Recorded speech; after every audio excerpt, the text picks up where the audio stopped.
ইমাম গাজ্জালী রহমতুল্লাহ আলাইহি একবার একটা গল্প বলেছিলেন। গল্পটি সবার সাথে শেয়ার করছি। এক ব্যক্তি জঙ্গলে হাঁটছিলেন। হঠাৎ দেখলেন একটা সিংহ তার পিছু নিয়েছে। তিনি সিংহটাকে দেখে প্রাণ ভয়ে দৌড়তে লাগলেন।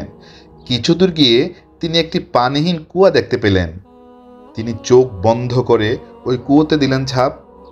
কুয়োতে পড়তে পড়তে তিনি হঠাৎ একটা দড়ি দেখতে পেলেন। দড়িটি ঝুলন্ত অবস্থায় ছিল। তারপরে তিনি দড়িটিকে খপ করে ধরে ফেললেন এবং ওই অবস্থায় ঝুলে রইলেন।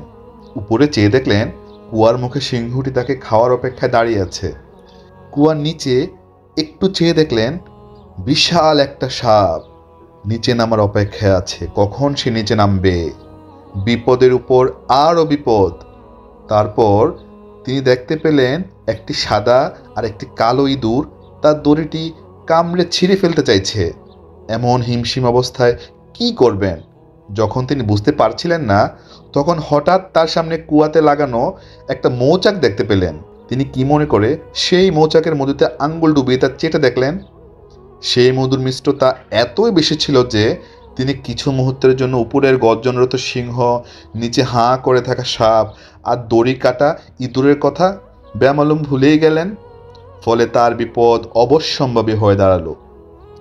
ইমাম গাজ্জালী রহমতুল্লাহ আলাইহি এই গল্পের ব্যাখ্যা দিতে গিয়ে বলেন, এই সিংহটি হচ্ছে আমাদের মৃত্যু, যে সর্বক্ষণ আমাদের তাড়িয়ে বেড়াচ্ছে।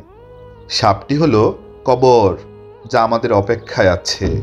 দড়িটি হচ্ছে আমাদের জীবন, যাকে আশ্রয় করে বেঁচে থাকা। সাদা ইঁদুর হলো দিন, আর কালো ইঁদুর হলো রাত, যারা প্রতিনিয়ত ধীরে ধীরে আমাদের জীবনের আয়ু কমে দিয়ে আমাদের মৃত্যুর দিকে নিয়ে যাচ্ছে। আর সেই মৌচাক হলো দুনিয়া, যার সামান্য মিষ্টতা পরখ করে দেখতে গেলেও আমাদের জীবনের এই চতুর্মুখী ভয়ানক বিপদের কথা ভুলে যাওয়াটাই বাধ্য।